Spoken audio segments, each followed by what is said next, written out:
ऊंची आवाज में सबसे पहले मैं रामपुर की उस टीम को जिसने आज के शिक्षा सेमिनार का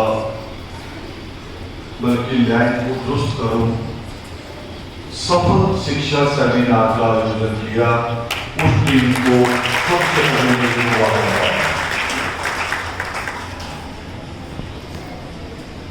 ये सफल मैंने इसलिए नहीं कहा, बेटे बच्चों को कंट्रोल में करो, ओए सीधे हो जाओ।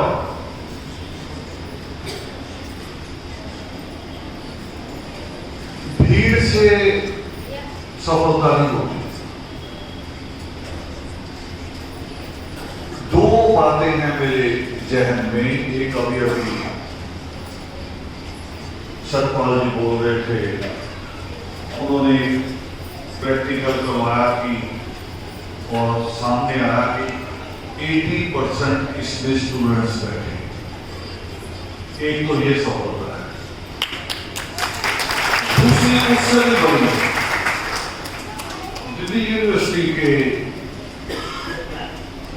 हमारे एक साथी टीचर हैं, इस आंदोलन के साथी हैं, पॉलिटिकल साइंस पढ़ाते हैं। उन्होंने हैरानी प्रकट की थी, और जेएनयू से भी हैं टीचर। वो कह रहे संडे वाले दिन बच्चों को अगर हम कहते हैं कि एक्स्ट्रा क्लास लगनी है तो बच्चे 10 बहाने बनाते हैं। कभी कभी नकली पेरेंट्स भी बना लेते हैं, उनका फोन आ जाता है कि इनको छोड़ दो, और आप संडे वाले दिन इतने लोगों को इकट्ठा कर लेते हैं सेमिनार में। और रामपुर में भी हुआ आज। ये बहुत बड़ी आपकी सफलता है।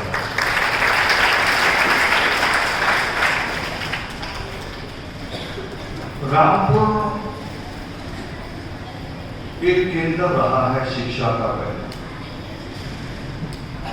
राम रतन जी उस शिक्षा का जो बगीचा था उसके बहुत बड़े पेड़ हैं, गवाह भी हैं, और लोग भी शायद बैठे हो सकते हैं। मगर फिर बीच में एक ऐसा समय आया कि शिक्षा का नाम रामपुर से दूर दूर तक उसका ताल्लुक खत्म होने लगा। मेरे से बात भी करते हैं रामपुर के, मुरादाबाद के लोग, बरेली के लोग। स्थिति एक ही है। 3 कारण मेरे जो मैं समझता रहा हूं, जो मैंने पिछले 40 सालों में पाया है, वो 3 कारण थे, मगर एक कारण उसमें हम लोग भी हैं। 3 कारणों पे हम धीरे धीरे बात करेंगे। पहला तो मैंने अपनी किताब में भी लिखा है, उसमें एक चैप्टर है बैक गियर, पीछे वाला गियर। बाप मिशनर और बच्चा सुअर के बीच की दुकान को, बाप एडीजीपी और बच्चा उसका पिज्जा डिलीवर करता है। एडीजीपी यानी कि समझो वो उसकी सबसे बड़ी पावर। ऐसी और बहुत सारी मिसाल है। मैंने उसमें बहुत सोचा भी क्यों हो रहा है। कौन बाप जो कमिश्नर है, एडीजीपी है, वो क्यों चाहेगा कि उसका बच्चा कुछ ना बने? उसके पीछे कारण निकला माइंड। आप मैं सृष्टिकर्ता वाल्मीकि दयावान को, उनकी हर एक बात को फॉलो करता हूं, और इसीलिए नमन भी करता हूं हमेशा महिलाओं को, जहां परमात्मा ने लिखा है कि जननी और जनक को भी स्वर्ग से भी बढ़कर है। वो बात भी अपनी जगह सत्य है, मगर मेरी कौम का जो बड़ा नुकसान हुआ शिक्षा में, वो भी सत्य है कि माओ ने किया। थोड़ी सी पहले हमारा आदिवासी जी बोल रहे थे कि बच्चा बाहर से कोई नशा करके आ जाए तो सबसे पहले मां को पता चलता है। बताओ ये बात सत्य है कि नहीं है कि बच्चा जब बड़ा होता है बाप से तो थोड़ी थोड़ी दूरी बना लेता है, थोड़ा दूर बैठता है, मां से गले मिलेगा, गोद में सिर भी रखेगा और मां को फिर पता है चले इसने क्या किया है। और मां उसको अगर छुपा रही है तो मां से बड़ा अपराधी कौन है? कर क्या रही है माएं, हो क्या रहा है, इसमें गलती कहां हो रही है? जब किसी ऐसी औरत की शादी किसी बड़ी अफसर से हो जाती है और खुद उसकी शिक्षा का स्टैंडर्ड बड़ा नहीं होता, ये असली कारण, वो शिक्षा के महत्व को उतना समझ नहीं पाती और हमारा वो पढ़ा लिखा आदमी इसलिए शादी करता है उस घर में कि उस घर के लोग दहेज ज्यादा दे रहे, सोना बहुत डालेंगे, गाड़ी भी दे देंगे। वो इस लालच में शादी करता रहा और उस औरत ने आके क्या किया, उसका ख्याल या मायके की तरफ रहा या इस बात को कैश कराने में लगी रही कि मेरा पति जो है इतनी पावर रखता है, पैसे में लगी रही और छुट्टियां मनाने खुद जाने तो बच्चे साथ जाएंगे कि नहीं जाएंगे? माँ अगर छुट्टियां मनाने जा रही तो बच्चे जाएंगे कि नहीं जाएंगे? यहाँ तो एक प्रॉब्लम उठी थी कि शादियों में सिर्फ एक दिन जाओ, यहाँ हमारे वक्ता बोल रहे थे, दोस्त बोल रहे थे, इन्होंने तो एक दिन की बात कही है। मैं देख रहा हूं बहुत सारे लोग तो 2 घंटे के लिए जाते हैं, जहां पैलेस में शादी है वहीं गए, सबसे मिले, खाया पिया और मगर आपकी 1 सप्ताह से भी लंबी शादी चलती है, 1 सप्ताह से ज्यादा, और खाली शादी नहीं चलती। वैसे तो कवियों ने चुटकुले बना रखे हैं कि शादी बर्बादी, जिसकी शादी हो रही उसकी बर्बादी होनी कि नहीं होनी ये नहीं है, वो चुटकुला है, हंसी मजाक। मगर जो आप शामिल हो रहे होते हैं उसमें आपकी बर्बादी निश्चित तौर पे होगी, निश्चित तौर पे, क्योंकि जितने दिन औरतें रहती हैं शादी में उतने सूट चाहिए नहीं। बताओ ये बात गलत है? गलत है? सही है ना? अब एक कोई बच्चा बता दो जो शादियों वाले सूट होते हैं पार्टी वियर, चलो वो बड़े करोड़पति लोगों की लिस्ट नहीं हम करते, फिर भी हमारे हिसाब से कितने का होगा एक सूट जो शादियों में पहना जाता है, कितने का होगा? कोई आदमी बोल दो कितने का?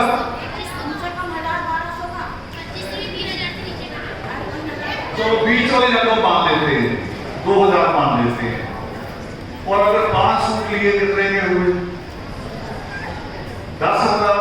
फिर बच्चों के भी लेने हैं, लेने देने वाले भी लेने हैं, कहां पहुंचा बजट पता ही नहीं। और आदमी भी शामिल होता है, खाली औरतों का नहीं है इसमें कसूर, आदमी भी शामिल साथ ही जाता है, वो शॉपिंग करवाता है। और जब औरत कहती है कि तुम भी ले लो अपने लिए कुछ, आदमी बड़े शैतान कर नहीं, मेरा कोट पैंट है मैंने वही ड्राइविंग करा देना। औरतें इतनी खुश होती है उसी वक्त मां को फोन करके, अरे तुमने तो हीरा ढूंढा है, कहते हो ना, बिल्कुल प्रैक्टिकल बात जिसमें हम जी रहे हैं। मगर वो हीरे ने असल में करना क्या है? उसने अपने पैसे रिजर्व रखे हैं पर्स में, वो जब शादी में जाएगा ना तो उसके जो रिश्तेदार होते हैं, जीजा साला साड़ू, उनके बीच में बैठेगा, फिर 500-500 रुपया निकाल के तक क्या बोतल देगा। उसके पैसे वहां जा रहे हैं, आपके सूट तो वापस नहीं आएंगे घर को, उसकी खाली बोतल का क्या करो?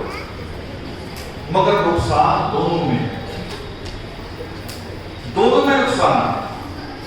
और नुकसान ये आपका निजी नुकसान नहीं है, ये सामाजिक नुकसान।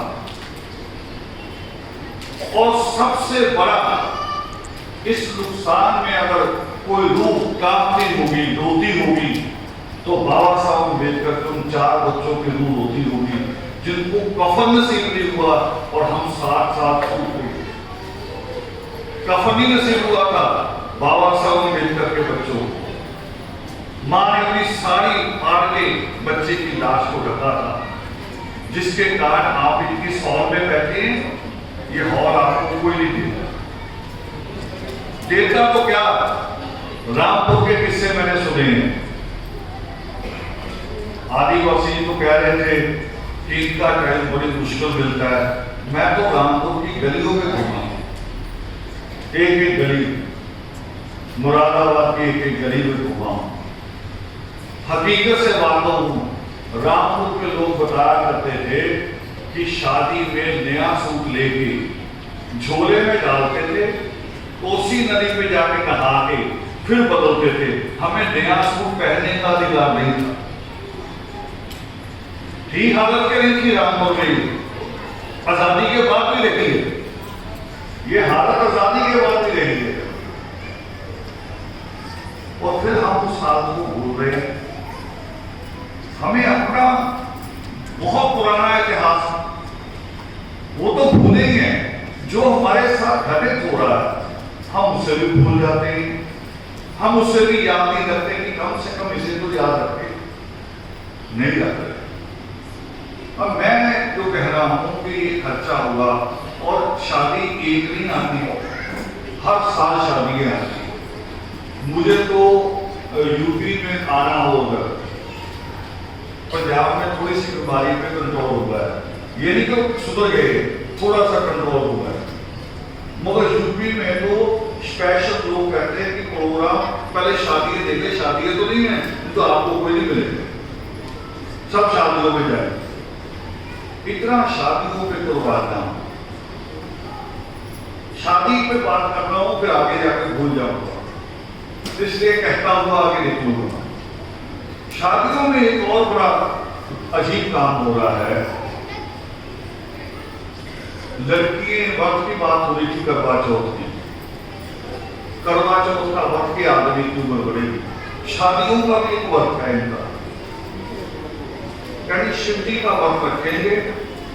अरे शिव जी ने कोई मैरिज ब्यूरो खोल रखी, देखो बताओ किस रोज ने वक्त रखा शिव जी वाला? कभी हाथ खड़ा करो ईमानदारी से। अरे बंदा नहीं रखा होगा, वो बंदे ने खड़ा कर रहे। और मैं हैरान होता हूं, और आपने कभी शिव जी से बात भी नहीं की। एक फिल्म में सीन भी देखा था मैंने, आपको फिल्म से ज्यादा समझ में आता था। फिल्म में एक आदमी शंकर की मूर्ति के पीछे धर्मेंद्र हेमा मालिनी को बेवकूफ बनाता है, और जब कहता है कि तो उसमें पात्र का नाम क्या था, वीरू, कि वीरू से शादी कर लो। देखो हेमा मालिनी का पात्र समझ लो, आपको जो कहने जा रहा हूं। हेमा मालिनी कहे नहीं नहीं भगवान अभी देगी, जल्दबाजी ना करो, अच्छा से ढूंढो। कहा था कि नहीं कहा था शोभे तुम, ये है सीन, आप क्यों नहीं कहते? मेरा सवाल यहां आ रहा है। मैं आज ये देख रहा हूं कौम में कि लड़की बीए, एमए और लड़का हाई स्कूल या हाई स्कूल फेल, उसका रिश्ता हो रहा है, और लड़की उछल के शॉपिंग कर रही है। उसे पता ही नहीं, जिसको कहते हैं सेल्फ रिस्पेक्ट। आप अपनी सेल्फ रिस्पेक्ट खो चुके हो।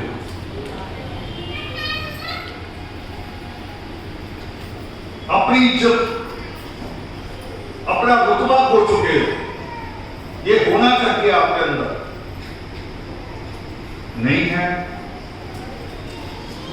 लड़की कहती है कोई नहीं, कोई नहीं कहना है, बहुत सारी चीजों के लिए 10 दुकानें घूमती हो कपड़ा खरीदते हुए, 10 दुकानें रिजेक्ट का देती हो कपड़ा, और लड़का जो सामने आ जाए पहला ही उसे पसंद कर देती है। ये नहीं करता है। क्यों कह रहा हूं? क्योंकि हमारे यहां लड़की पढ़ रही है। मेरा तो ध्यान नहीं है कि मेरी कौम में लड़की पढ़ रही है, लड़के तो पढ़े नहीं रहे।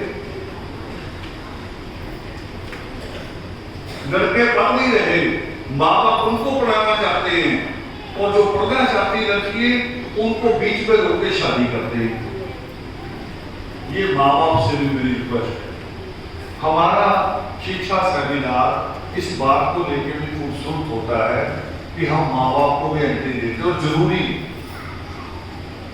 मैं फिरोजपुर का एक लड़कियों का कॉलेज है, वहां एक सेमिनार और बाद में क्वेश्चन हुए, बच्चों के क्वेश्चन के जवाब दे रहा था। तो प्रिंसिपल ने बाद में अपने जो उसका लास्ट स्पीच थी, वो प्रिंसिपल बोली कि मुझे अफसोस है आज कि बच्चों के माँ बाप को बुलाना चाहिए था, आपने जो जवाब दिए वो माँ बाप भी सुने, उनको भी जरूरी, मगर हम उनसे आगे हैं, आप एडवांस है, हम माँ बाप को बीच में बिठा के बात कर रहे हैं। तो माँ बाप भी नोट करो, दादी भी नोट करो। नोट ये करो उस दिन को जिस दिन आप शादी करके ससुराल आई होंगी, बड़े ढोल बजते, डांस होते हैं, ऑर्केस्ट्रा लगते हैं, फिर उसके बाद शगुन भी होते हैं, मुंह दिखाई होती है, और उसके 6 महीने बाद 6 महीने बाद जो होता है वो याद दो दशा, जीवन का नर्क शुरू होता है। नर्क मैंने अपनी मां को देखा था, सुबह 5 बजे उठ के पहले गाय गोबर की गंदगी उठानी, गाय और भैंस की, और फिर उसके बाद फिर जाना इंसानों की गंदगी उठाना। ये है जीवन असल। और इस जीवन को याद करके अपनी बेटी, अपनी पोती, उसको भी करीब बैठाओ, जब याद करो, फिर बताओ आपका दिल करेगा कि ये भी उसी से गुजरे? करेगा आपका दिल? अगर नहीं गुजरे तो उसकी पढ़ाई रोको मत, आगे से आगे पढ़ते। और पढ़ाई बीए नहीं है, एमए भी खाली एमए पढ़ाई नहीं है। वो ऐसे है जैसे सीढ़ी चलती आगे, एक जगह जाके लास्ट तक पा जाता है। और सीढ़ी को अगर छोड़ेंगे तो जाके आगे छत मिलती है। एमए एक सीढ़ी है, बीए भी एक सीढ़ी है। सीढ़ी पे खड़े रहो, उसका सीधे सीधे कुछ लेन देन नहीं।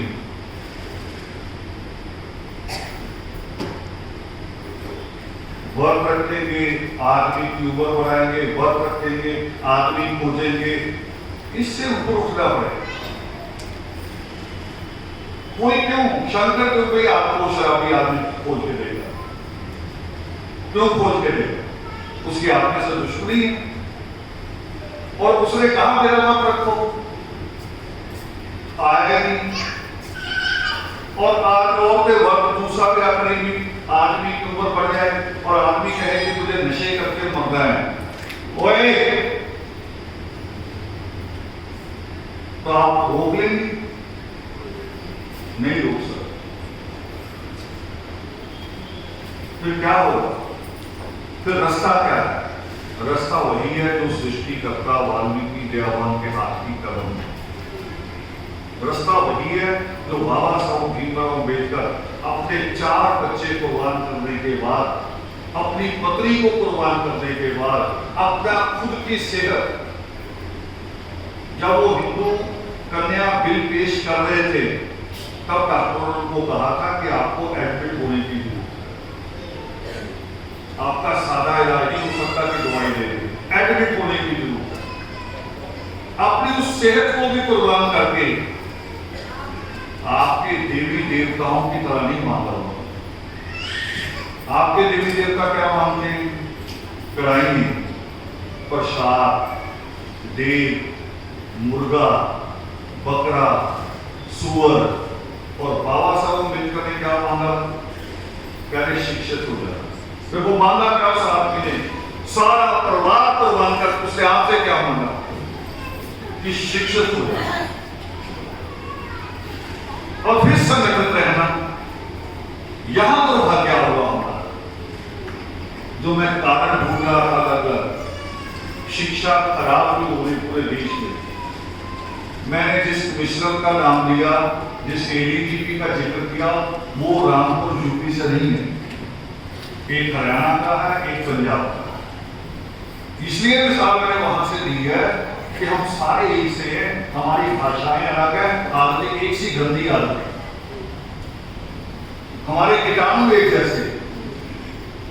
और ये कीटाणु यहां है, यहां से खत्म करने हम खत्म नहीं कर पा रहे। बाबा साहब ने कहा कि शिक्षित हो जाना, संगठित होना, मगर हमारे शिक्षित लोगों ने क्या किया? कुछ तो पढ़ते पढ़ते डॉक्टर बन रहा, कोई जज बन रहा है, कोई आईएएस बन रहा है। बनते ही बनते आसपास सूचना हो जाती है या उसकी खुद की अपनी नजर घूम जाती है कॉलेज में, यूनिवर्सिटी। वो किसी बनिए की, ब्राह्मण की, किसी जाट की, खातों की लड़की को पसंद कर देता है। वैसे बहुत जात पात है इस देश में, मगर आईएएस पसंद करेगा तो ठाकुर थाली में परोस के लाता है कि लो जी जरूर, उसे पूरा आईएएस का मान मिल रहा है। अब मैं जीवन भर इसका कहां इस्तेमाल करूंगा? मंत्री तो होता है 5 साल के लिए, आईएएस होता 35 साल के। देखो कितना बड़ा सौदा है, हमें पता नहीं चलता और वो कब पराया हो जाता है। दूसरा जो बचा, जिसने थोड़ी सामाजिक मूवमेंट सीखी, आप जिक्र कर रहे थे जिन नामों का, उन्हीं नामों में से कई लोग हैं। वो बाबा साहब की कुर्बानी नहीं गिनते। बाबा साहब की तरह शादी के बाद बाबा साहब पढ़े हैं, हाई स्कूल में शादी होगी थी, बाबा साहब हाई स्कूल पास करते, सारी पढ़ाई बाद में हुई है। वो ये लिस्ट नहीं करते, एक ही लिस्ट पकड़ रखी बाबा साहब अम्बेडकर की, बोधी हो गई। पता है क्यों पकड़ रखी? कि ये बाबा साहब से लगाव नहीं है, ये है असल में पर्दा। कि दफ्तर में जब हम बैठे हो सीट पे और बगल वाला पूछे कौन, तो ये ना कहना पड़े कि भंगी है, चमार है, वाल्मीकि है, जाटव है, ये ना कहना पड़े। बस सीधी खुद की फोटो रखते हुए चिपका दो, बस। और जब हमारे यहां आते हैं तो यहां भी उल्टा ऑपरेशन करते हैं, करे पर वाल्मीकि को छोड़ दो। मैंने जाटवों में से एक आदमी को नहीं सुना जिसने कहा हो रविदास को छोड़ दो, एक को नहीं सुना। और कारण है कहने का, वहां भी कह सकते हैं कारण है। परमात्मा का वाल्मीकि का नाम लेके कहते हो तो रामायण लिखी, भी रामायण लिखी है तो राम की प्रशंसा थोड़ी लिखी है। महामणि शर्मोक का कातल किस कलम से लिखा है? उसी कलम से लिखा। अगर ना लिखा होता तो हमें पता होता। बाबा साहब अम्बेडकर अपनी 22 प्रतिज्ञाओं में फिर कहते कि मैं राम कृष्ण विष्णु को भगवान नहीं मानूंगा, कहने की जरूरत नहीं पड़ती। वो लिखा है इसलिए कहा है, मगर हमारा आदमी, भगवान का जैसा आदमी भी, वो मूर्खों के तोले का, अंधों का काना राजा बन गया। रिसर्च ऐसा नहीं होती कि आपको किसी ने एक टुकड़ा पकड़ा दिया, मूंगफली खाई तो खाली बचा वो आपको दे दिया कि लोग पढ़ो ये देखो सुनिए। रिसर्च ऐसे नहीं होती। रिसर्च होती है दुनिया भर की किताबें छानी जाती, दूसरे स्कॉलरों से मिला जाता है, पूरी छानबीन करके फिर रिसर्च से करती है। उसको कहते हैं रिसर्च। किताब में झूठी बातें लिख दी, अब आके हमने उसका जवाब दिया भगवान दास की किताबों का। और सारे झूठे अम्बेडकरवादियों का जो कहते हैं कि वाल्मीकि कौम, ये तो 1925 में वाल्मीकि नाम मिला है। भाई जब देश की जनगणना शुरू हुई, जब बाबा साहब अम्बेडकर का जन्म हुआ, कब हुआ? 1891 में। उस साल जो जनगणना हुई उसमें भी वाल्मीकि शब्द मौजूद है। गजट उठा के देखो, उस वक्त संख्या मौजूद है हमारी। बाबा साहब अम्बेडकर का जब जन्म हो रहा है तब भी मौजूद है हमारा नाम। और इसी उत्तर प्रदेश की संख्या भी है, पंजाब की भी है, मध्य प्रदेश की भी है, हर स्टेट की। हमें कहते हैं 1925 में आ गया, एक बार में आ गया।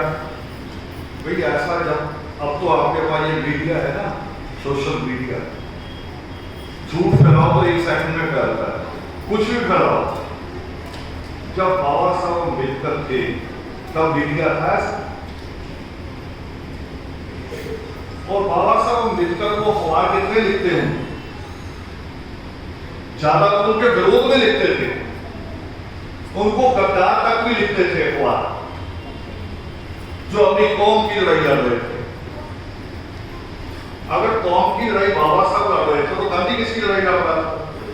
अगर इंसान एक है तो अंग्रेज भी तो इंसान ही थे, तो उनको रहने देते। अंतरिक्ष सरकार तो बढ़ ही गई थी, नेहरू प्रधानमंत्री बन गए थे, बस एक ही था कि रूल ब्रिटिश से चलता था। इंसान तो वो भी थे, और उन इंसानों की वजह से देश का जेल है। जिस डिब्बे में सारे इकट्ठे बैठते हैं, जाति नहीं पूछी जाती, रहने देते। गांधी भी कौम की लड़ाई लड़ रहे थे और बाबा साहब अम्बेडकर भी कौम की लड़ाई लड़ रहे थे, मगर मीडिया हमको गद्दार कह रहा था। मगर यहां मैं सवाल दूसरा कह रहा हूं कि बाबा साहब भीमराव अम्बेडकर का नाम इस कौम में फैलाने के लिए मेरे ख्याल से अगर मोटा अंदाजा में लगाऊं, पंजाब जम्मू से लेके महाराष्ट्र तक क्या क्या भूमि तक, तो लाखों लोग तो होंगे कम से कम जो बाबा साहब का नाम फैलाना चाह रहे हैं। चलो बड़ा मंत्री लगाते तो किसी शादी में जाकर बातचीत करते होंगे, दोस्तों में जरूर करते होंगे, लाखों हैं। मगर लाखों लोग भी आज हम अपनी एक एक बस्ती तक नाम लेके जा सके?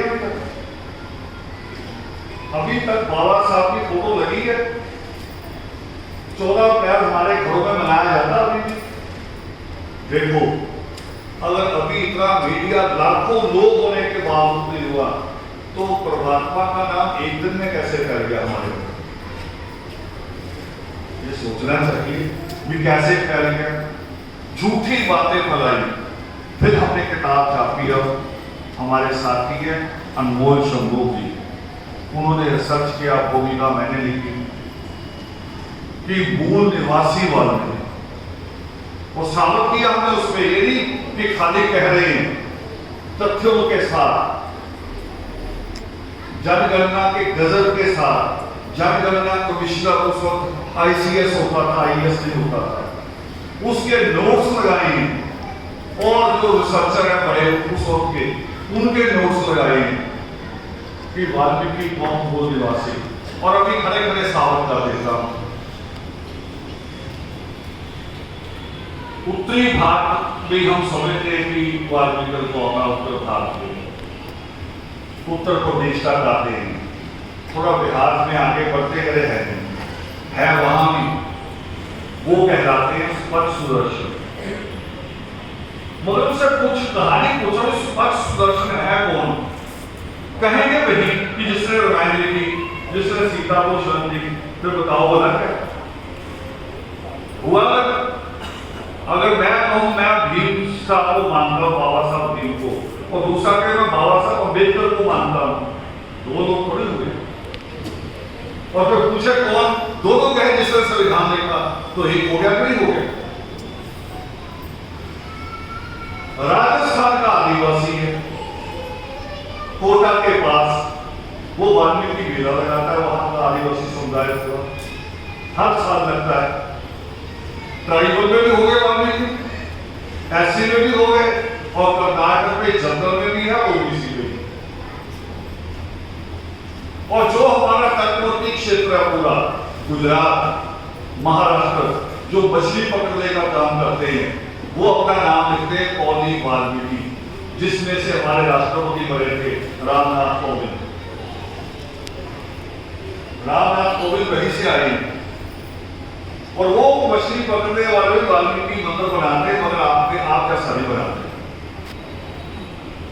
आपके मंदिर जो बनाए आपने वाल्मीकि मंदिर, वो तो सर्कस है।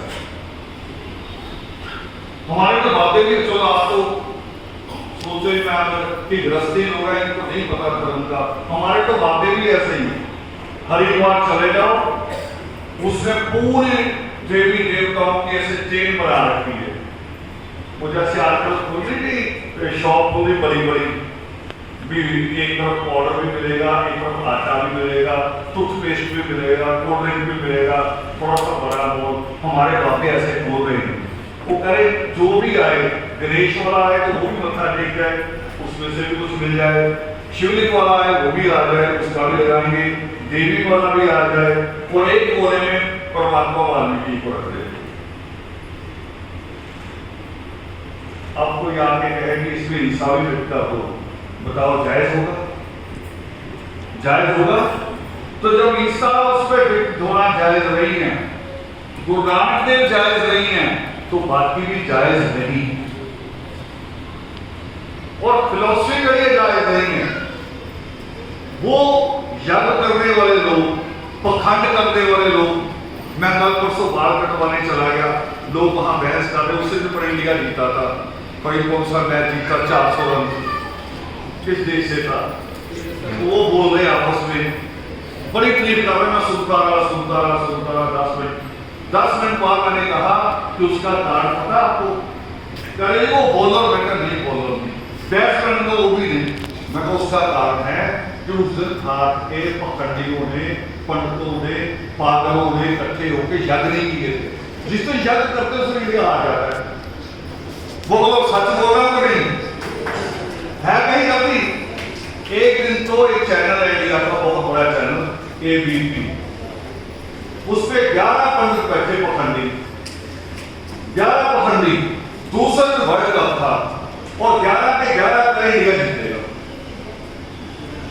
पक्का जीतेगा। और एक ने कहा वो थोड़ी सी राय कह रही जीतेगा इंडिया, मगर मैच फंसेगा। मैच फंसा भी नहीं, फंसा मैच उस दिन, इंडिया क्लीन बोल्ड हो गया, शर्मनाक था। मैं ये बातें क्यों कह रहा हूं? क्योंकि आप उन पंडितों के चक्रों में हैं। मैं इसलिए कह रहा हूं, बच्चों की शादी करनी हो, बच्चा को जन्म कौन देता है? आप। पालता कौन है? आप।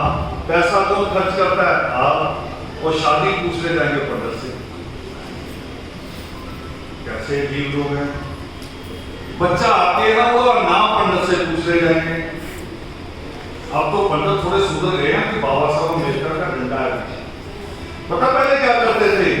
अगर हमारे माँ बाप पूछने गए और मेरे नाम पे अगर माँ निकल आया, निकालते हुए ऐसे समोसे से बनाते हैं ट्रेन में,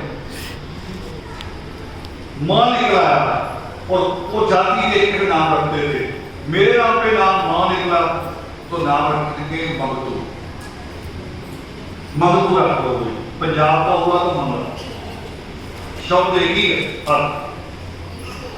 और अगर ठाकुर गया, मां निकला तो उसका नाम कहेंगे मंगल सिंह।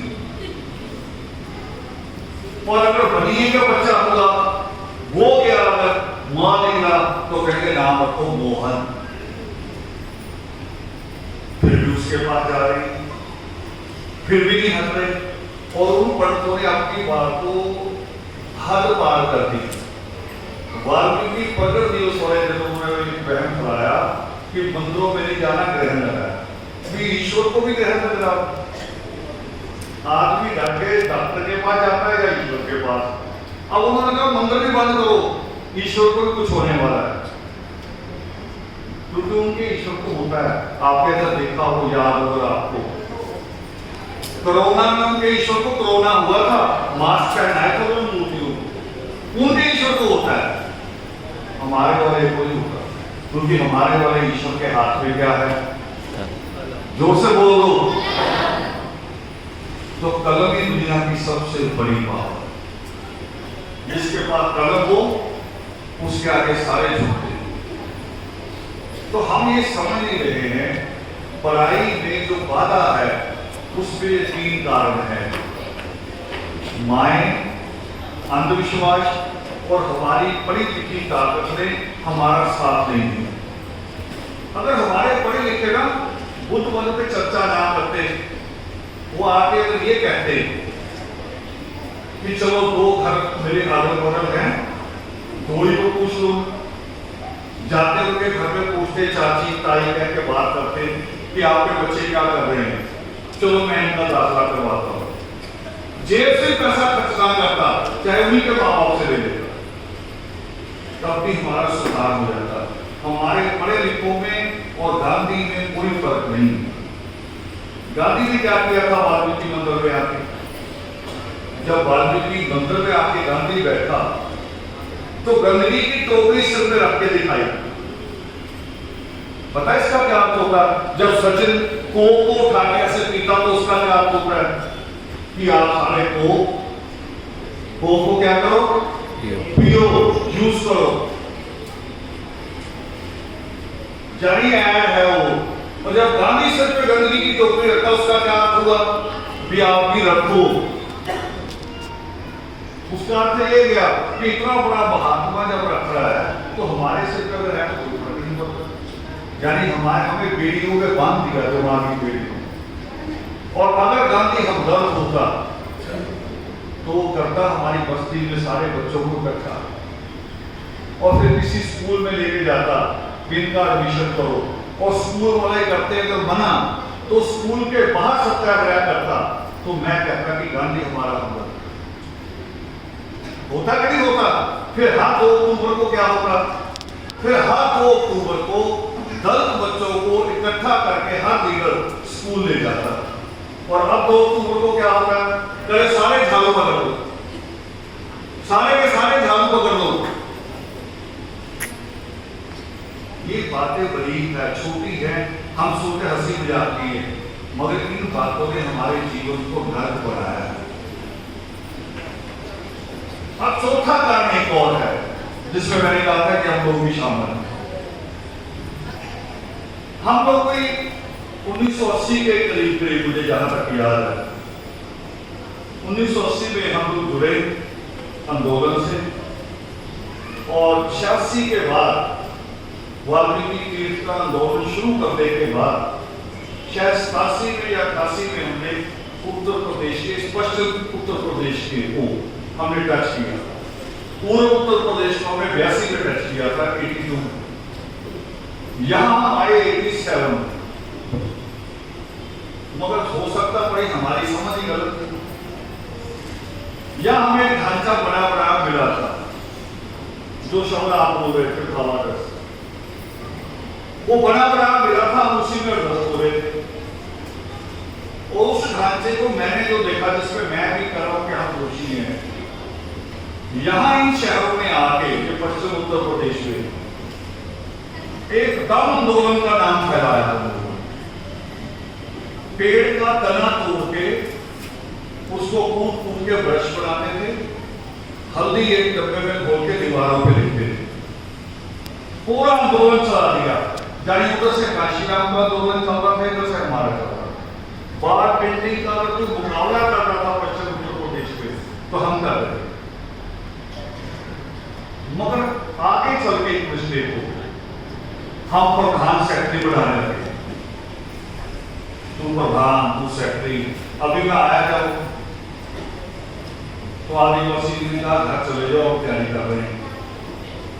जब मैं घर गया तो उनके यहाँ हम देखते लगी बाहर, और बहुत खूबसूरत शब्द लिखा हुआ नीचे, इनके नाम के नीचे, प्रचार। ये चीज लगी, छुट्टी प्रधानों को छुट्टी लगेगी। अब इसकी मिसाल देने लग रहा हूं। यहां किसी मंच पे चर्चा हुई कुछ भी, हमारे कई लोग ईसाई बन रहे। ईसाई जब हमें कोई बनाने आता है, जो आदमी, वो कोई प्रधान सेक्रेटरी आता है कि उनका प्रचारक आता है? बताओ, जवाब दो। कौन आता है? प्रचारक। इतनी पावरफुल चीज होती है। हमने प्रधान सेक्रेटरी बना दिए। वो प्रधान सेक्रेटरी में क्या किया? ज्यादा पढ़े लिखे वो भी नहीं थे बेचारे, उन्होंने एक डायरी ली हाथ में ली और यहां पेन लगा दिया और गली गली घूमने लगे। कारोबार नाम लिखा, तुम्हें नौकरी लगवा देंगे, लिखना लाओ, थोड़े से पैसे भी डालो। ये मूवमेंट चली और उसी ने संगठन को चीर भी दिया, क्योंकि सबको लालच हो गया। एक संगठन होगा तो प्रधान एक होगा, 10 संगठन बनेगा तो 10 प्रधान बनेंगे, सबकी दुकान चलेगी। ये गलती हुई, बड़ी मिस्टेक हुई और हमने उस मिस्टेक को सुधारा। कितने साल हो गए इसको सुधारे हुए? हमें ये पद खत्म किए हुए 10 साल से ऊपर हो गया। अपनी गलती को सुधारना भी बहुत जरूरी होता है। दूसरों की गलती बड़ी आसान है, अपनी गलती को। क्योंकि मुझे जब अंतिम समय आए आदमी का, तो आदमी को ये होना चाहिए कि मैंने जो जीवन में किया वो ठीक किया कि गलत किया। वो उसमें अगर मैं कहीं 1% भी सफल हुआ तो चेहरे पे सुकून होगा, और अगर ये हुआ उस वक्त कि मैंने सत्यानाश कर दिया तो चेहरे पे क्या होगा? लानत हो, मरते हुए। उस वक्त आदमी निष्पक्ष होता है अंतिम समय में, फिर वो हेर फेर नहीं करता। मैंने उस तरीके से याद किया कि हमें अपनी गलती सुधार दी और आज हम दोनों चला रहे हैं। हम लोग यहां थोड़ा सा हुआ, राम रतन जी से मैं कहूंगा कि अगर मान लो किसी साल आदिवासी कमजोर पड़ जाए या कोई और बच्चों में से कमजोर पड़ जाए, आप 2 साथी हो रखे हो, सेमिनार के रूप में आप लोगों ने बार बार एक शब्द बोला कि हम चाहेंगे अगले साल भी रावल जी की अध्यक्षता में हो, मैं अगले साल ना रहूं तो सेमिनार नहीं होना चाहिए। बताइए, ये मूवमेंट बंद होनी चाहिए? नहीं होनी चाहिए। हमें आंदोलन बना के रखना है, एक दूसरे को एडजस्ट भी करना है। मान लो कोई अपने घर में बिजी है, किसी मुश्किल में है, तो बाकी लोग इकट्ठा होते करो। ये आंदोलन ही होना चाहिए। और एक दिन देखना आप देख पाएंगे कि ये सेमिनार ऐसे स्टैंडर्ड पे पहुंचेगा। अभी तो आप घर घर गए ना, हम आदिवासी बता रहे थे कि वो मृत्यु से, शमशान घाट से सीधा कार बांध के पहुंचा। एक समय ऐसे आएगा कि लोगों के फोन आपको आएंगे कि हमारे बच्चे ने सेमिनार में आना है, सीट रिजर्व कर दी। आएगा अगर कंटिन्यू चलाएंगे तो माँ बाप को भी समझ में आएगा कि ये लाइन जरूरी। मैंने देखा हमारे यहाँ आदमी होता था, वो क्या होते हैं सफाई कर्मचारियों की जो हाथी देते हैं, हाँ अलग अलग नाम है सब जगह।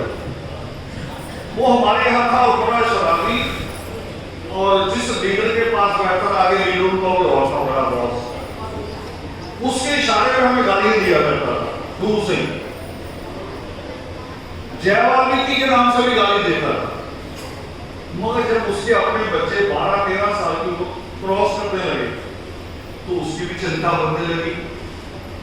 बस्ती तो वही होती है, लफंगे भी वही होते हैं, रिश्तेदारों में भी होते हैं। मैं हैरान हो गया जब उस आदमी का मैसेज आया 4-5 साल बाद, क्योंकि मेरे बच्चों को अपने आंदोलन से जोड़ो, मेरे बच्चों को जोड़ो। तो मुझे एक तसल्ली हुई कि इसका मतलब हमारा आंदोलन सही है, हम कहीं सही काम कर रहे हैं। तो ये आएगा, एक दिन ऐसा आएगा कि लोग कहेंगे कि मेरे बच्चे की सीट रिजर्व करो। वो इस सेमिनार को सुनना चाहता है। और सच में आपको अगर बताऊं मैं, आप प्रैक्टिकली देख सकते हैं, आप खत्म हो जाएंगे। डॉक्टरों की चेन है वहां, इतनी लिस्ट बनती आ रही डॉक्टर बनने वाले बच्चों की, एमबीबीएस के बाद पीजी में भी और +2 में मेडिकल देने वाले भी, एक लंबी कतार बन गई सिर्फ इसी सेमिनार की बदौलत। मैं कह रहा हूं जब नकल भी करनी है ना, उसका कपड़ा मेरा भी वैसे होना चाहिए। तो शिक्षा में भी नकल हो और हो रही है। जब लोगों ने देखा वो एक बेटी ऐसे आपकी तरह बीच में बैठती है, अब वो पीजी कर रही है, मेडिकल में एक्सपर्ट बनने जा रही है, कि डॉक्टर को दिखाना स्पेशलिस्ट को, अब वो स्पेशलिस्ट बनने जा रही है। वो वहां बैठती थी, अब वो यहां बैठती थी ऊपर। तो बच्चों में क्या हुआ होगा, रेस लगेगी कि नहीं लगेगी कि हमें भी एक दिन यहां बैठना है। और चाहता हूं मैं कि एक दिन रामपुर के बच्चे इस मंच पे पूरे पे बैठे हो और हम नीचे बैठे सुने। क्या करेंगे हम, उनको कहेंगे कि बताओ आप कहां से प्रेरित हुए, आप कितने घंटे पढ़े, आपने क्या तरीका अपनाया याद करने का, बताओ हमें, हमारे सारे बच्चों को बताओ। ये होगा। और जब पहला आपने सेमिनार रखा, पता होगा आप लोगों को, पहला सेमिनार उन्होंने रखा, एक नई बात बताने जा रहा हूं। हमारे जो सीनियर थे लोग, बड़े बुजुर्ग थे कई, वो भी, और एक और कैटेगरी थी जिनको कहते गायक, भजन मंडली में, सबने मिलकर बोलो,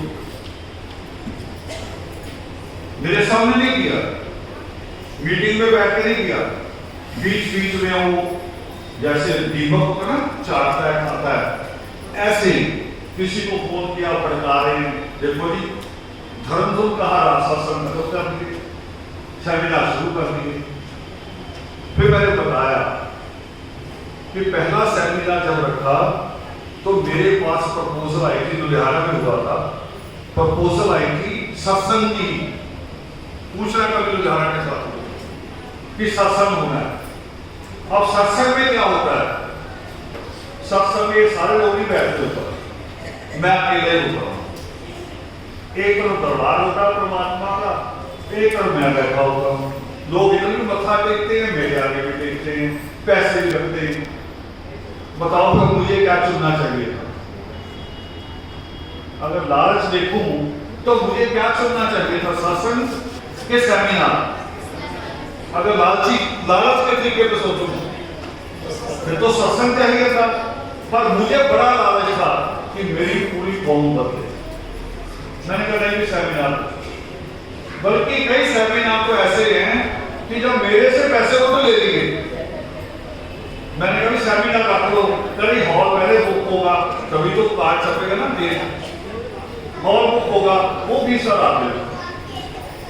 और मैंने दिए इसी लालच में कि 12 साल मिलकर ने तो 4 बच्चे को दान कर दिए, और मेरे पास तो 20,000 मेरा नहीं है। और सुन लो, मेरे पास अगर 20,000 है तो मेरा नहीं है, मेरे बाप दादा की कमाई नहीं है, कौम का दिया हुआ दे देना चाहिए।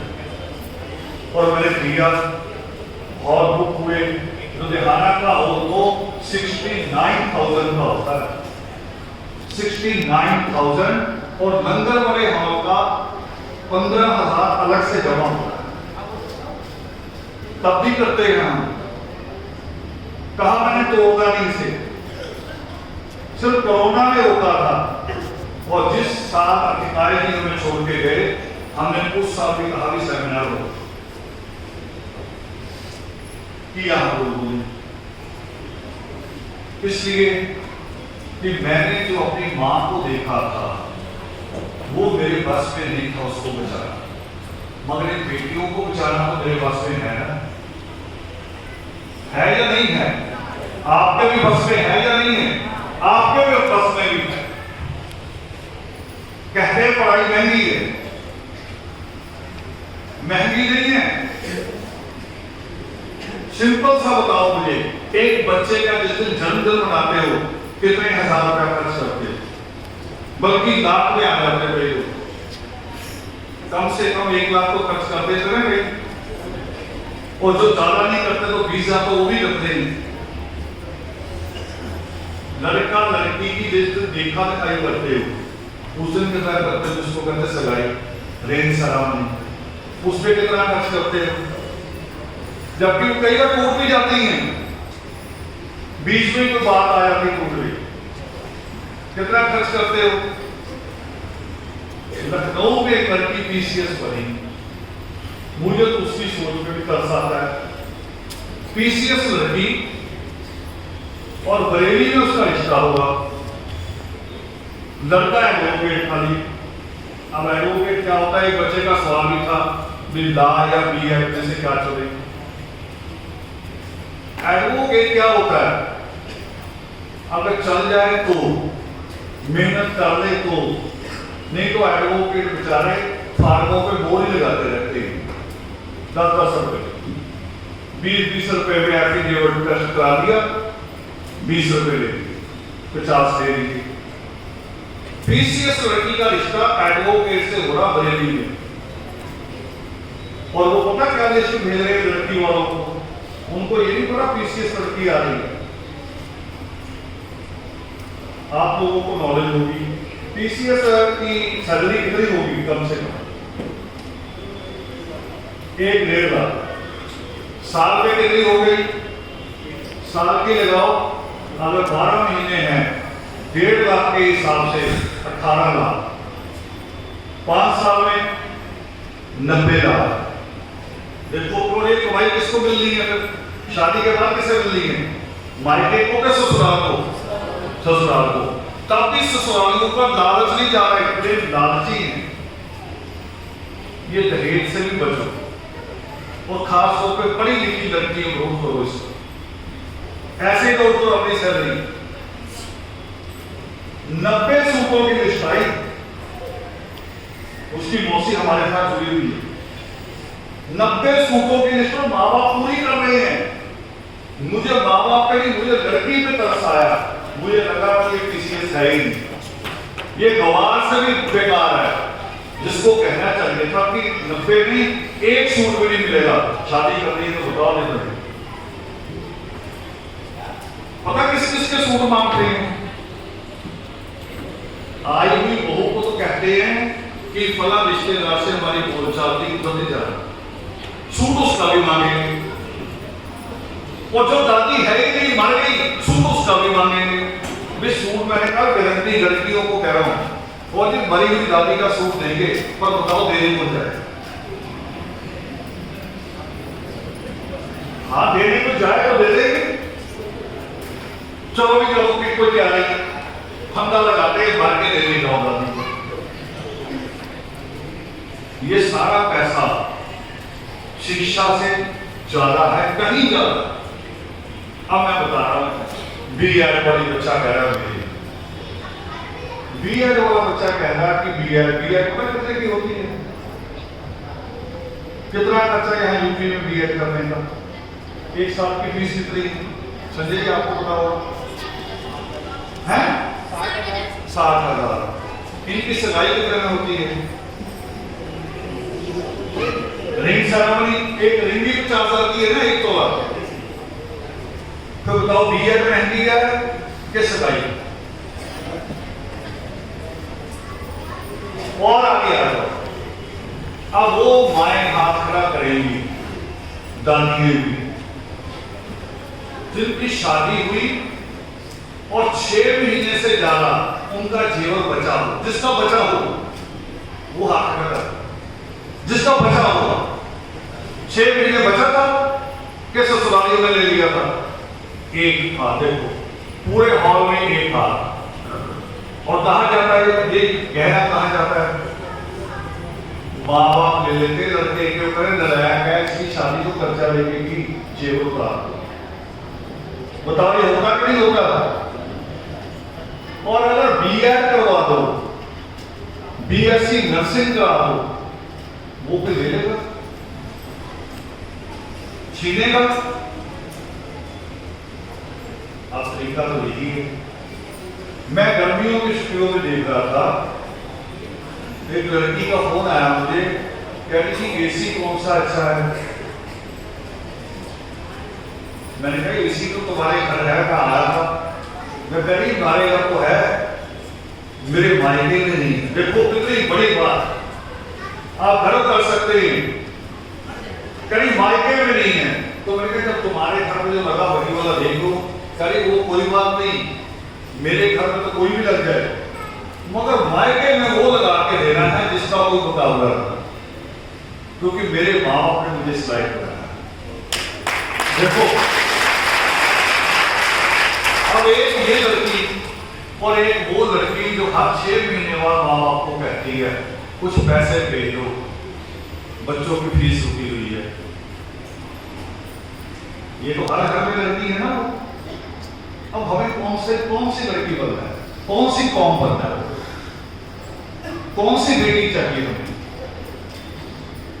और वो बेटी बनेगी कहां से? शिक्षा से, पढ़ाई लिखाई से बनेगी, और कोई दूसरा रास्ता नहीं है उसका।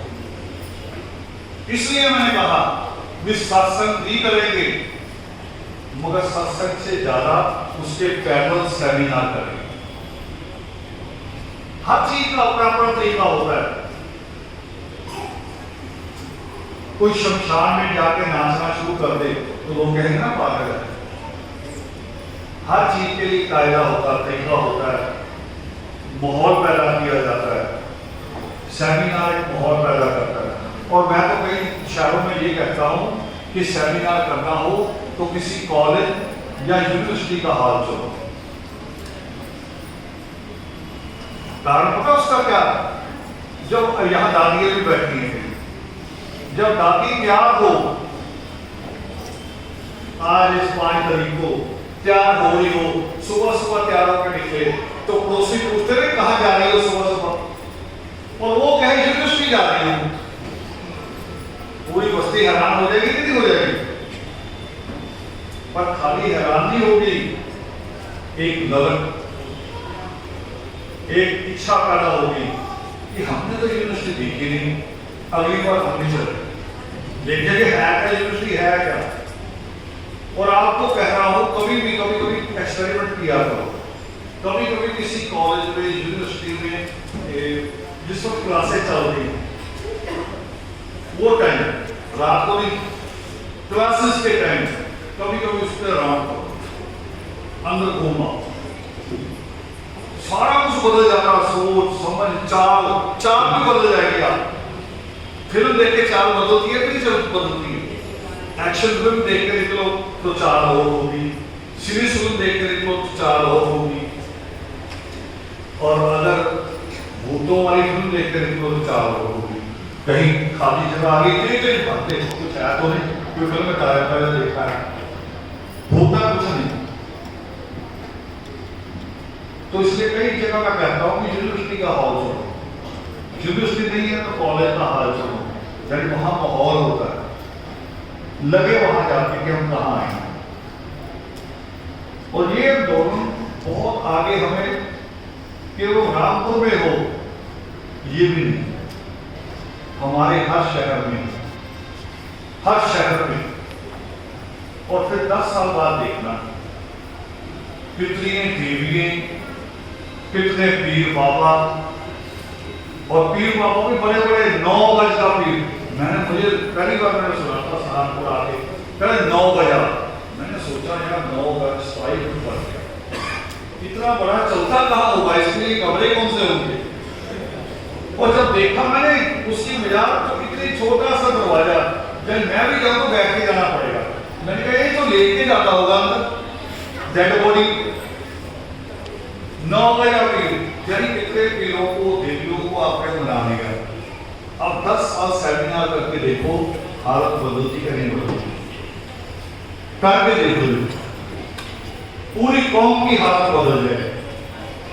बेटियों से फिर दोबारा कह रहा हूं कि सवाल करना सीखो। चीजें कह देते हो ना कि ये चीज मुझे पसंद नहीं, ये सूट मुझे पसंद नहीं। जीवन साथी तो बड़ी चीज है ना, उसमें भी माँ बाप को कहो उनको कि चलो आप कोई नहीं, मैं ये नहीं कह रही कि मैं चलूंगी, मगर कोई और भी चुन के दिखाओ, 8-10 की ऑप्शन रखो, मैं इसमें से ही चलूं। और आपके पास तो ऑप्शन है, ऑप्शन होनी चाहिए, क्योंकि पढ़ी लिखी लड़की है ज्यादा। ये वाला हिस्सा तो वो मोटरसाइकिल वाला है, फटी हुई चीजों वाला, सुधारना इनको भी है। और वो तरीका दो ही होगा, एक तो लड़की शादी से इनकार करना शुरू करे अगर लड़का कम पढ़ा लिखा, ये सुधरने लग पड़े। दूसरा, मैं चंडीगढ़ की मिसाल दे रहा हूं। चंडीगढ़ में ऐसी सर्टिफिकेट बनना बंद हो गया, बंद भी हमारे लीडरों ने कराया। ऐसी सर्टिफिकेट का मतलब होता है कि उस स्टेट का या बनाए कि वहां की सारी सुविधाएं अगर आपको मिल जाए। हमारे लीडरों ने क्या किया कि कोई शराब की बोतल दे गया था बनी, हम उसको भी लिख दिया साइन कर दिया और वाल्मीकि सभा का लेटर पैड दे दिया, नवयुग संघ का लेटर पैड दे दिया, साथ में ठाकुर का भी बना दिया, ब्राह्मण का भी बना दिया। तो चंडीगढ़ प्रशासन को ये बात पता चली, उन्होंने ऐसी सर्टिफिकेट रोक दिया। और जब रोक खुली तो एक नई शब्द के साथ खुली और मुझे लोगों ने बुला के विरोध किया, कह रहे इसका विरोध करना आप भी हो। मैंने कहा है शब्द क्या आई है? कह रहे शब्द आई है कि ऐसी सर्टिफिकेट उस बच्चे का बनेगा जो कम से कम हाई स्कूल हो। मैंने कहा विरोध तो करना पड़ेगा, और मेरा विरोध ये नहीं होगा कि ये लाइन हटाओ, मेरा विरोध होगा कि बीए लिखो, कम से कम इस बहाने ये बेवकूफ बीए तो कर जाए, इस लालच में ही कर जाए। तो एक तो मैं बेटियों से कहूंगा, हमारे घर में भी बेटी है, इसी यकीन के साथ कह रहा हूं, एक होता ना दूसरों पे डाल देना खुद बच जाना। बेटियों से बात दोहरा रहा हूं दोबारा कि शादियों में कम पढ़े लिखे से शादी नहीं करनी और दहेज के लालचियों से नहीं करनी। चुपचाप से आगे बढ़ूंगा, थोड़ा माहौल ठीक हो जाता है। एक लड़का लड़की देख शादीशुदा थे, नए शादीशुदा, कार में कहीं जा रहे थे, तो उसका कई होता है जहाँ रेड लाइट होती है, तो वहां कई बच्चे आ जाते हैं, कार के ऊपर कपड़ा मारते हैं, फिर पैसा मांगते हैं। तो लड़के ने ना उसको डांट के कहा कि चल भिखारी कहेगा। तो लड़की कही इसने तो कार साफ की है, 10 रुपए दे दो। भिखारी कैसे हुआ? कह रहा दिखता नहीं, देखो तो इसको, भिखारी है। लड़की ने उसकी तो से मुंह उठा के लड़के की तो देखना शुरू कर दिया। वो कह रहा मैंने तो उसे कहा देखो तुम मेरी तरफ देख रही हो। वो कह रहे मैं देख रही हूँ, सूट भी मेरे बाप का, घड़ी भी मेरे बाप की, कार भी मेरे बाप की, तुमसे बड़ा भिखारी कौन है? तुमसे बड़ा भिखारी कौन है? कभी बेटे सोच रहा अपनी माओ से पूछना, जिस दिन उनका पति उनको कुछ ला के देता है ना, तो छोटी सी चीज भी उनकी कितनी खुशी होती है। यही स्वाभिमान होता है औरत का कि उसका पति उसकी सारी चीजें, सारे खर्चे उठा सकते हैं। और हमारे यहाँ उल्टा हो रहा है, उल्टा हो रहा है। ज्यादा से ज्यादा क्या कहते हैं, कभी कुछ नहीं नाम चल रहा संविधान में। ये कौन सी क्वालिफिकेशन है संविधान में नाम? और दूसरा तरीका है और इनको पढ़ाने का, रक्षाबंधन पे इनको कहा करो। रक्षाबंधन क्या होता है? क्या होता है भाई? क्या कहता है उस दिन? किस लिए राखी को दबाता है? कि मैं तुम्हारी रक्षा करूंगा। अब जो पढ़ा लिखा नहीं, बेटी हमारी बन जाए जज। अब बन रही ना पूरे देश में लड़की जज बन रही, लड़की जज बन जाए, लड़की मजिस्ट्रेट हो, लड़की दिल्ली यूनिवर्सिटी में प्रोफेसर हो, और भाई अनपढ़ हो और कहे तुम्हारी रक्षा करूंगा। बताओ रक्षा की जरूरत किसे पड़ेगी? रक्षा की नहीं, रिक्शे की जरूरत भी पड़ेगी। वो पैसे भी बहन से लेगा कि रिक्शे के पैसे भी दे दे। बताओ होगा कि नहीं होगा? प्रेम होता है भाई बहन में बहुत होना चाहिए। इसी प्रेम से आप उसको बदल सकते हैं, इसी प्रेम से कि भाई आपकी उस साल बांधूंगी जिस साल दोबारा पढ़ाई शुरू कर देगा।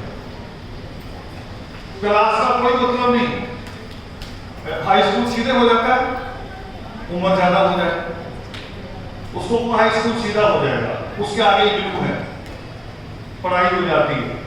फिर जिस दिन तो शुरू कर देगा उसे रक्षाबंधन होगा, नहीं तो नहीं होगा। ये जरूरी है, नहीं तो आप समझ लेना मेरी बात, आपके रिश्ते टूटने लग पड़ेंगे, आपका बड़ा रुतबा हो जाएगा, आप प्रोफेसर होंगी, जज होगी, बड़ी कोठी होगी, फिर भाई वहां घुस नहीं पाएगा। रिश्ते टूटने शुरू होंगे भी होंगे। अगर रिश्ते बना के रखने हैं तो शिक्षा ही जोड़े रिश्ते, इसलिए जरूरी। तो हमने बहुत लंबा आंदोलन किया और इसके लिए सेमिनार तो होगा साल में एक बार। इसके लिए एक और आंदोलन चलता था, उसको दोबारा जिंदा करने की जरूरत है। हैंडबिल बनाइए ऐसी ही बातों का, है ना। जैसे एक लाइन है कि कूड़े की रेडी है, क्या बोलते हैं रेडी को? रेडी बोलते हैं, हाँ ठेला। एक सब्जी का है, कूड़े की रेडी के पास से लोग ऐसे नाक पे हाथ रख के निकलते पास, कई कूड़ा डालने आते तब भी हाथ में अपने घर के कूड़ा डालते हैं। और सब्जी के साथ क्या करते हैं, सब्जी को उठाएंगे, टिंडा, गोभी, घिया सूंघ के देखेंगे ताजा, दोनों में किसकी रिस्पेक्ट है? या छोटे बच्चे कौन है, छोटी क्लास वाला बेटे खड़े हो जाओ, खड़े हो जाओ, दोनों खड़े हो जाओ, दोनों जल्दी मुझे बताओ, जोर से बोलना है। सब्जी की रेडी वाले की इज्जत बनेगी कि कूड़े वाले की रेडी? बोलो जोर से,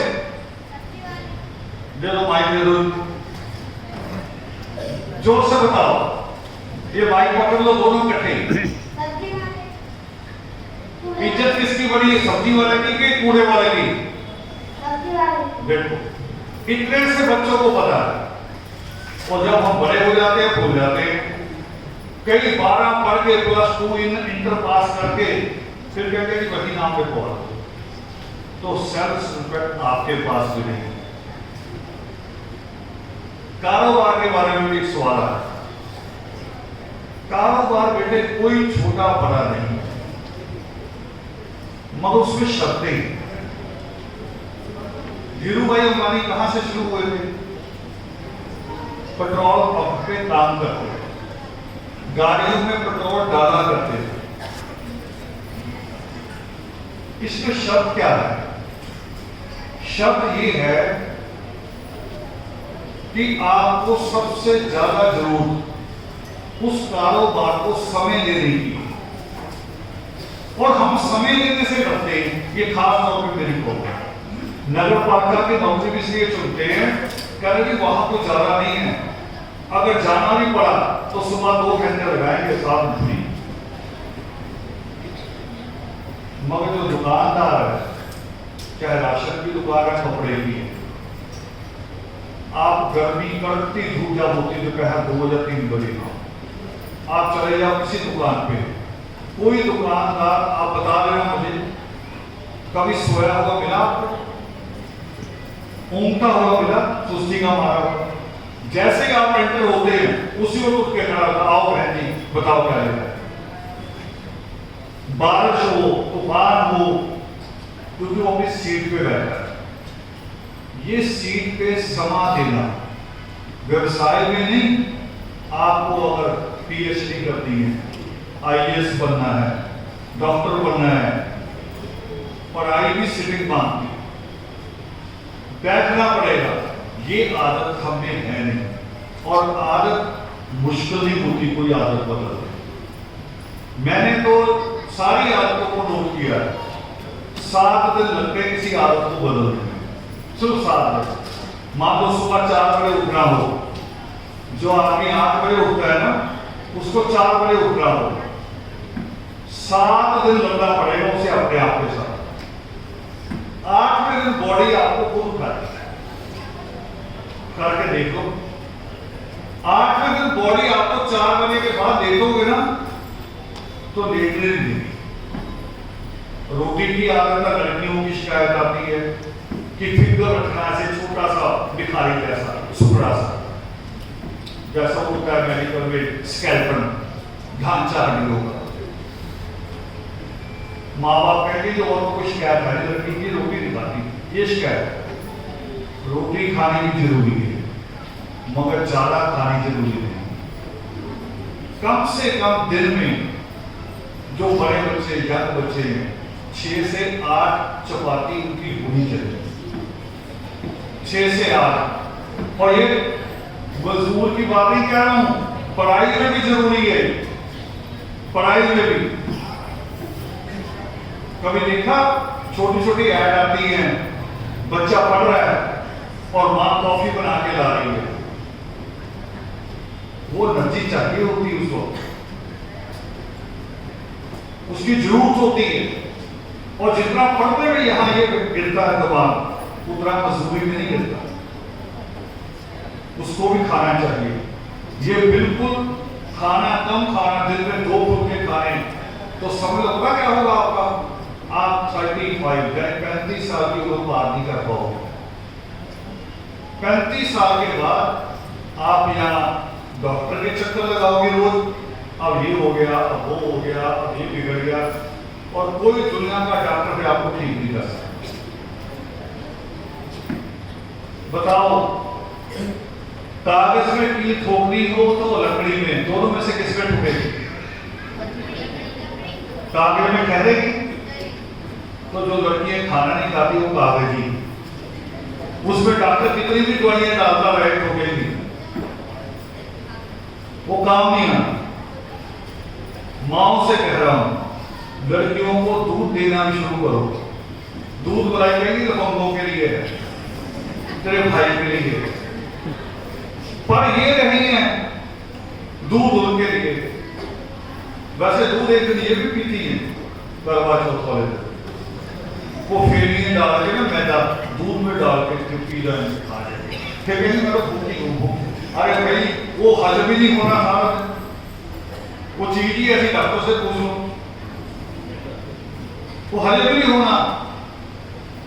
वर्त रखना तो फिर उसको रोजे की तरह 12 बजे के बाद कुछ खाना नहीं, कुछ भी नहीं खाना। वर्त तो तब है, और वैसे रखने की जरूरत नहीं, बिल्कुल जरूरत नहीं है। हमारे यहाँ तो वर्त वैसे ही हो जाता है, दिन के यहाँ कभी कभी कुछ भी नहीं होता, कभी कभी काम में लगे रह जाते। हमारी माएँ तो संडे वाले दिन का पूरा वर्त होता है। सुबह संडे, बच्चों का संडे भी छुट्टी आए होते, आदमी का भी संडे लेट उठूंगा, मगर हमारी माएँ ये संडे वाले दिन जल्दी उठती, कह रही आज मौका है, सब सोए हुए हैं, कपड़े धो लूं, चदरे भी निकाल दूं, सारे काम संडे वाले दिन। और जब जैसे जैसे उठने शुरू होते हैं बीच में फिर छोड़ के आएगी कपड़े, फिर उनको नाश्ता देगी, फिर नाश्ता देके जब उनको बहुत गंभीर ले लो, नहीं पानी चले जाएगा, 2 कपड़े हो रहे भी निकाल दो। उसका वक्त हो गया कि नहीं हो गया? हुआ कि नहीं हुआ? तो वक्त की जरूरत नहीं है। वक्त से उन्नति बढ़ती। जिस माँ का बच्चा सीओ बन गया, मान लो रामपुर शहर का सीओ बन जाए और गाड़ी लेके निकले, जब सीओ देखे सीओ निकल रहे गाड़ी लेके, तो उस कोतवाली का जो इंस्पेक्टर होता है वो भी सलूट करता है। और जिस दादी का बेटा सीओ बन जाए, बताओ उसको दवाइयों की जरूरत पड़ेगी? वो जवान हो जाएगी कि नहीं हो जाएगी? उम्र बढ़ेगी कि नहीं बढ़ेगी? ये तरीका और कोई तरीका नहीं।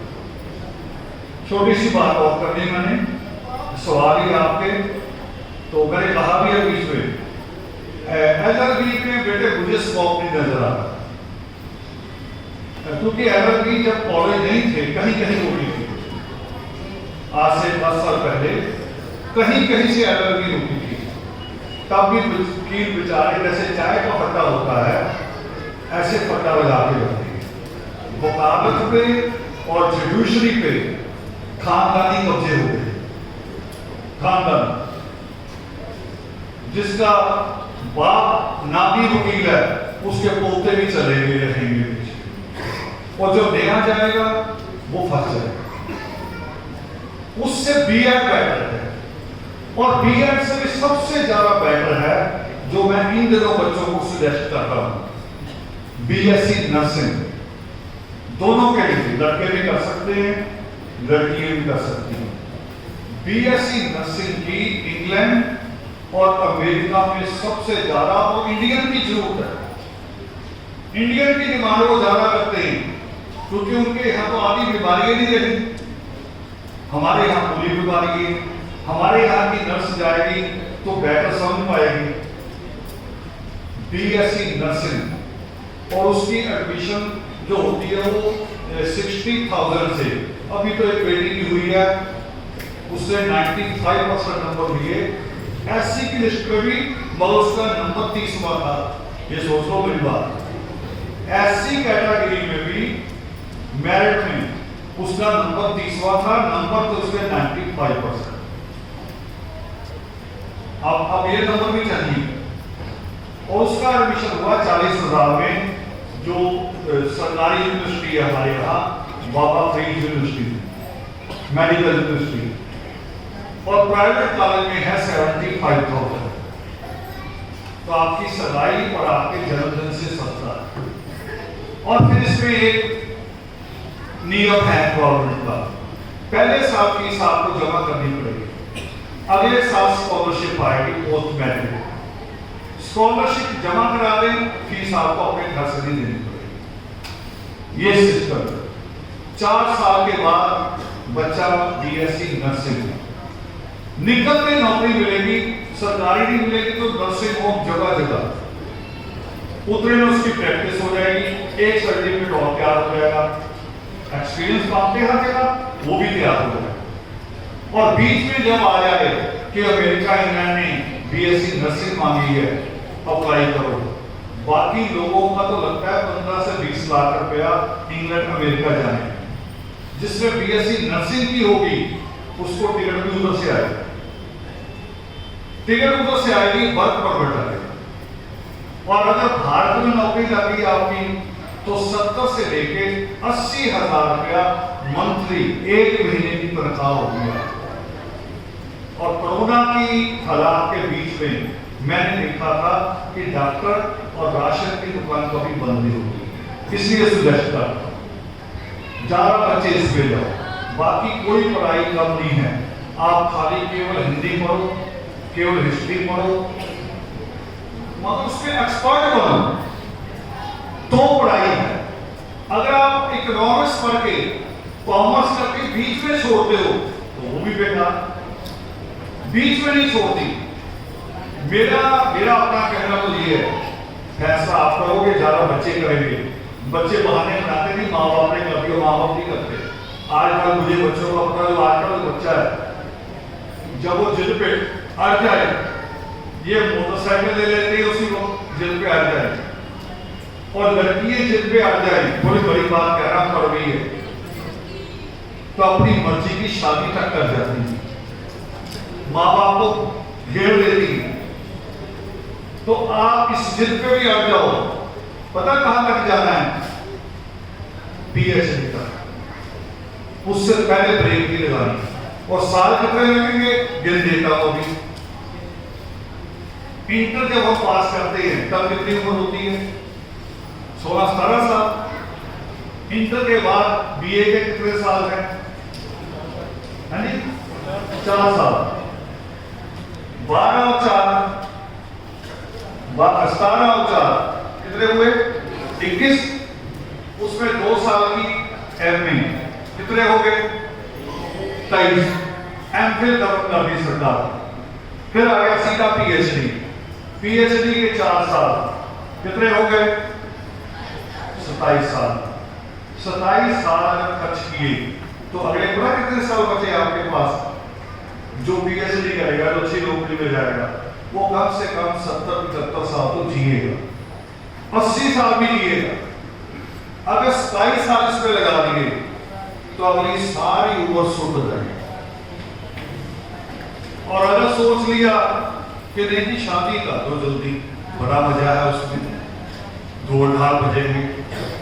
मैं तो पंजाबी फिल्म देख रहा, लड़की ने शादी सिर्फ इसलिए कर ली कहीं गुलाब जामुन में, उसे नहीं पता बाद में तेरा गुलाब जामुन बन जाए, क्या हालत होगी। तो ये इस सच को समझिए, हमारी हालत बदल जाएगी। और आपसे ज्यादा ताकत रखने वाली दूसरी कोई कौम नहीं है, ये भी सोच। आप में से मां तुंगभद्रा हुई जिससे सामने खड़े होके अपने पति को कुर्बान होते देखा। आपसे में से मां कैसी हुई, आप में से मां रमाबाई हुई। आपकी ताकत कम नहीं है, आपकी भी। आप में से बाबा साहब अम्बेडकर, आप में से बाबा अमर शहीद बाबा जीवन से, ताकत कम नहीं, मानसिकता भी कम नहीं आपकी। एक आदमी सीवर में मरता, दूसरा भी हमारे जाता, उसको निकाल दिया। इतनी हिम्मत है आप में। और यही हिम्मत अगर किताबों पे लगाती है आपने एक बार, तो फिर आपकी कलम से तो पूरी दुनिया डरेगी। बाबा साहब की कलम से डरते थे कि नहीं डरते थे? डरते थे कि नहीं? और बता दो आपको एक और इतिहास। बाबा साहब अम्बेडकर इलेक्शन हार गए जब संविधान सभा में चुना था। इन सबको पता, बुद्धिजीवी लोग चुनाव हार गए तो वो संविधान कमेटी में नहीं जा सकते थे। दूसरा चुनाव लड़ा उन्होंने, जिसको अब बांग्लादेश कहते हैं। किसने जिताया? हमारे लोगों ने। उनको कहते हैं नमो शूद्रा। उन्होंने अपनी सीट खाली की, बाबा साहब को जिताया। मगर पार्टी का लेवल लगा हुआ था मुस्लिम लीग। मुस्लिम लीग अलग हो गई, वो कह रहे हम पाकिस्तान लेंगे। अब भारत के ओए, अब भारत के संविधान सभा में बाबा साहब कैसे हैं? देखो, मजबूरी बता रहा हूं सारे ब्राह्मणों की, ये किसी को नहीं पता। कांग्रेस ने अपनी एक सीट खाली कराई, अपने एक मेंबर से इस्तीफा दिलवाया जबरी, और बाबा साहब को उसकी सीट से लेके संविधान सभा में लेके गए, क्योंकि उनके इस बात से बड़ा कोई बात था ही नहीं।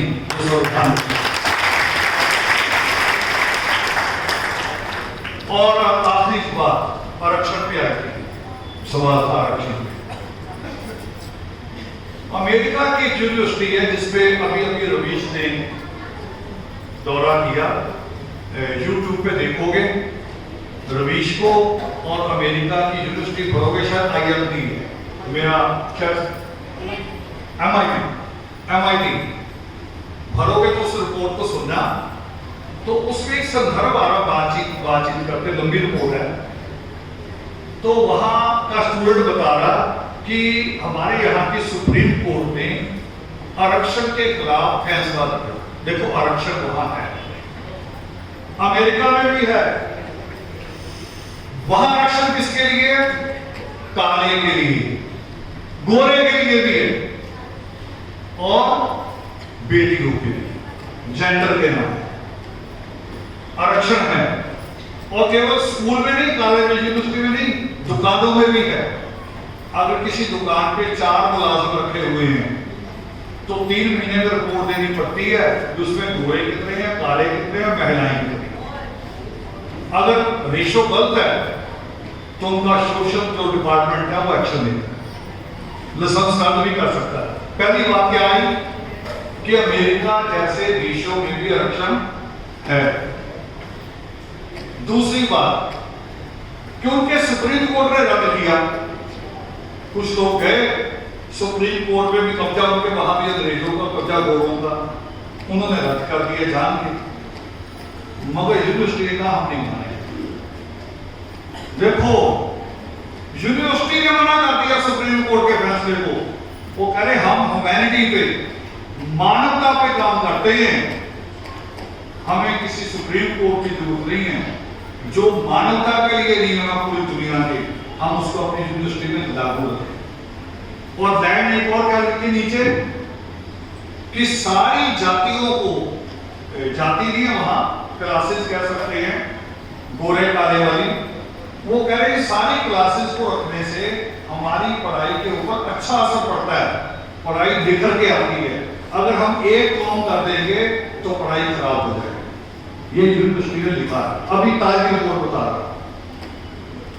और दूसरी एक और मिसाल दे रहा हूं, अगर आरक्षण ना होता भारत में, अगर आरक्षण ना होता तो गांधी से लेके अभी तक का कोई ब्राह्मण बनिया कोई भी हो, गांधी कहता था ना कि गवर्नमेंट कॉन्फ्रेंस पे कि हम सारे भाई हैं, मैं इनका नेता हूं, वे मेरे ही हैं, और वाल्मीकि मंदिर में बैठ के साबित करने की कोशिश की। गवर्नर बनाते हुए रक्षा नहीं होता, मुख्यमंत्री बनाते हुए रक्षा नहीं होता। बताओ भारत की कितनी स्टेट में मुख्यमंत्री दल है? बताओ, एक सवाल आप पूछा करो, को भी आरक्षण हटा देते हैं। ईमानदारी दिखाओ, फिर भारत की कितनी स्टेटों में दलित है मुख्यमंत्री, गवर्नर है। अभी एक नई पार्टी बनी, आम आदमी पार्टी, उन्होंने तो 2 फोटो लगाई है स्पेशल अपने ऑफिसों में, भगत सिंह के और बाबा साहब, मगर बेईमानी नहीं है। फोटो बाबा साहब की लगाई और बेईमानी बाबा साहब की कौम के साथ कर रही है।